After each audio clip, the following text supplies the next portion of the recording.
आप लोग बताइए कि आपको हमारे प्रियांशु का काव्य पाठ कैसा लगा। ये देखो बजी हुई तालियां का देखो।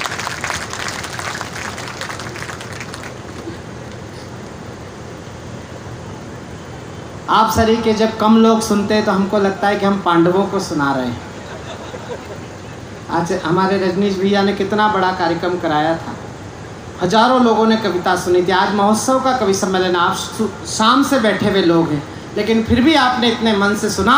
एक बार इन सब कवियों के सम्मान में जरा एक बार जोरदार तालियां बजा दीजिए।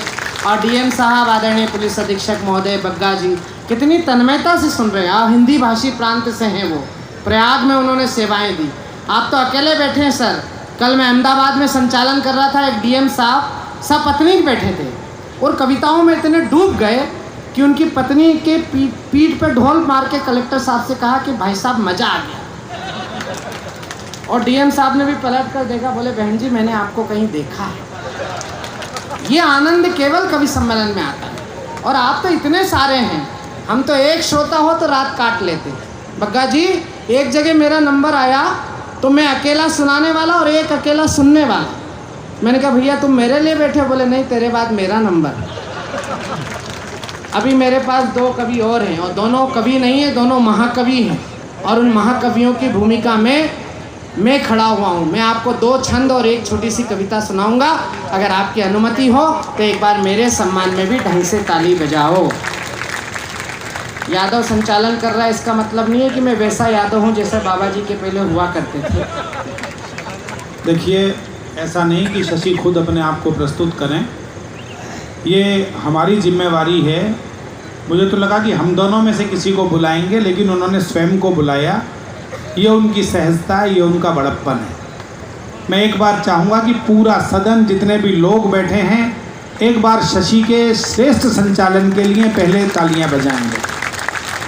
और दूसरी महत्वपूर्ण बात यह है कि शशिकांत यादव केवल संचालक नहीं हैं, लाल किले का उन्होंने संचालन किया। देश में जहाँ जहाँ जाते हैं, एक ही बात उनके बारे में हमारी पूरी पीढ़ी ये कहती है कि यदि शशिकांत यादव किसी मंच पर बतौर संचालक हैं तो उस रात उस मंच से कोई भी अशिष्ट बात नहीं हो सकती और उस रात का कवि सम्मेलन असफल नहीं हो सकता। तो वो कवि जिसने सफलता के प्रतिमान गढ़े, अपने संचालकीय कौशल से भी और अपनी कविताओं से भी। मैं ऐसे बहुत महनीय उसको लेके मैं इतना भावुक हूँ इन दिनों। वो जिस कवि सम्मेलन की ओपनिंग कर देता है, वो कवि सम्मेलन शुरू से ही इतना उठ जाता है जितना उसने बीच में उठा दिया।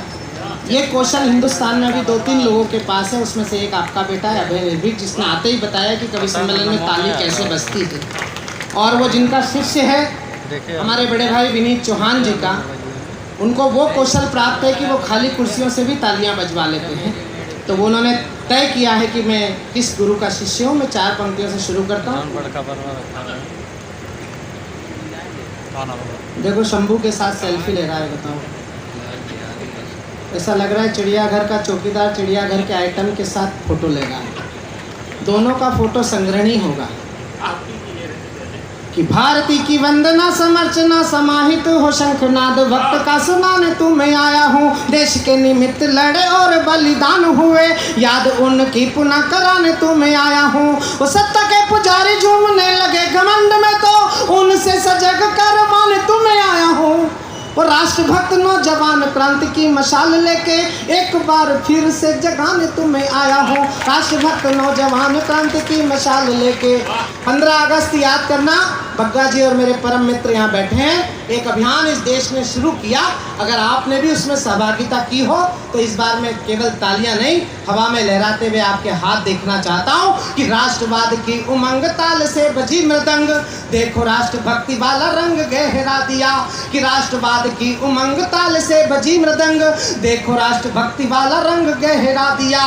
और ज्ञान विज्ञान खेल कला संस्कृति की तान, खूब सोना चांदी जीत वाला सहरा दिया। और आपने जगा दिया है स्वाभिमान सेना का तो भारती के लालों ने भी कड़ा पहरा दिया। और लाल चौक से मिली थी हमको चुनौती कभी, लाल चौक से मिली थी हमको चुनौती कभी, देखो घर घर पे तिरंगा फहरा दिया। लाल चौक से मिली थी हमको चुनौती कभी।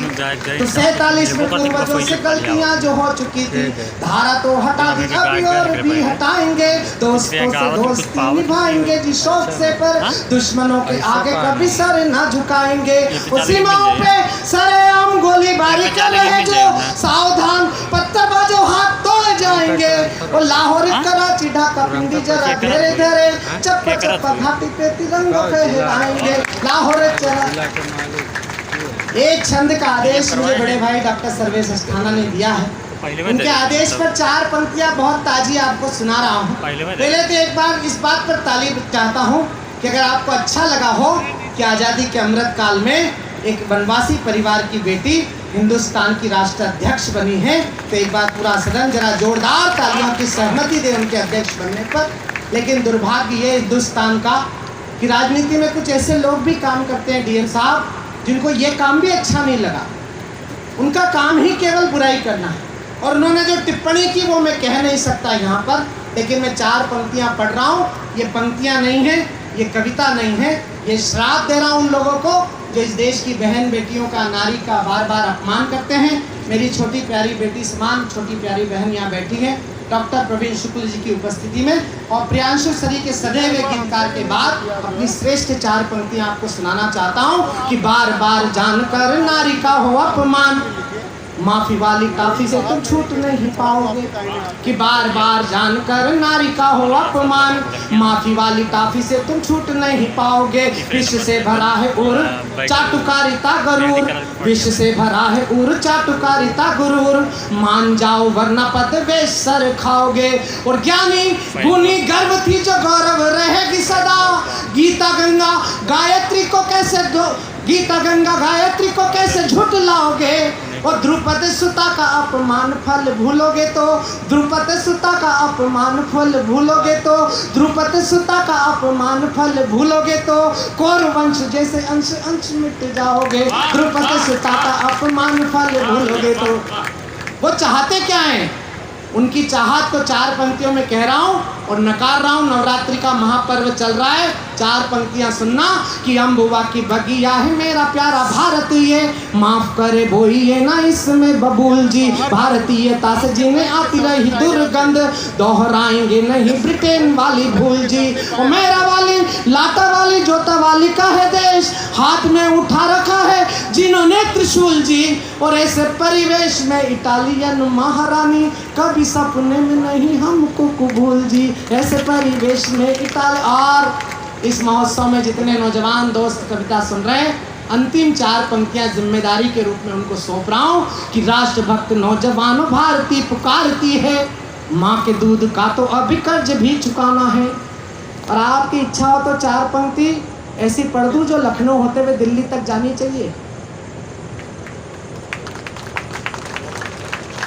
आज एक आतंकवादी संगठन पर प्रतिबंध लगाया है भारत की सरकार ने, और ताली तो इस बात पर बजना चाहिए कि हिंदुस्तान के सर्वाधिक मुसलमानों ने उस प्रतिबंध का समर्थन किया है। लेकिन ऐसे भी कुछ काले अंग्रेज हैं जिनको आज भी तकलीफ हो रही है। लेकिन जिन लोगों ने समर्थन किया है उन तमाम मुस्लिम भाइयों को 4 पंक्तियां भेंट कर रहा हूँ, मेरे बहुत प्यारे और मेरे रस के ऊर्जावान कवि की धरती पर खड़े होकर कि रहीम रसखान वाली भूमि का मुसलमान वक्त आ गया है अपने फर्ज को निभाएगा। और अबुल कलाम ने बनाया परमाणु बम, अब्दुल हमीद कुर्बानी दोहराए।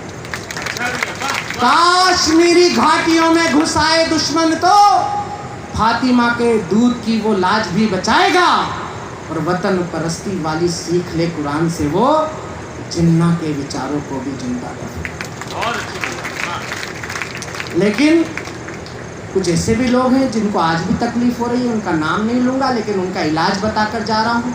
इलाज सही हो तो फिर तालियां मंच की भी चाहता हूँ और एक एक श्रोता की चाहता हूँ कि जय शिवाजी जय भवानी वाले उद्घोष संग सेना के जवान जब जंग को सजाएंगे, सीमा पार वाले दुश्मनों को तो भगा चुके हैं, अब तो घर के भेदियों को सबक सिखाएंगे और वंदे मातरम जय हिंद से